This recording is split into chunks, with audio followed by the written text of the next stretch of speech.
अस्सलाम वालेकुम दोस्तों, मैं हूं आपका दोस्त इब्राहिम राजपूत। दोस्तों, आप मेरे चैनल को सब्सक्राइब कर दें और फेसबुक पेज को फॉलो कर दें।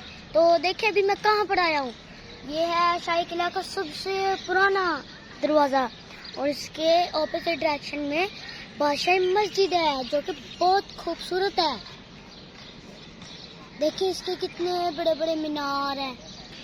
दोस्तों, मैं जब भी यहाँ पर आता हूँ मैं यहाँ पर बहुत इंजॉय करता हूँ क्योंकि यहाँ पर बहुत पुरानी पुरानी तारीखी इमारतें हैं।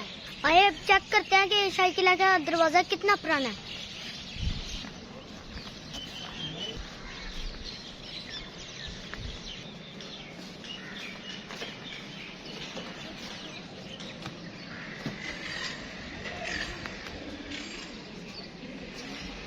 दोस्तों देखिए कितना पुराना दरवाज़ा है, पर अभी तक 500-600 साल पुराना तो होगा, पर अभी तक सही सलामत है।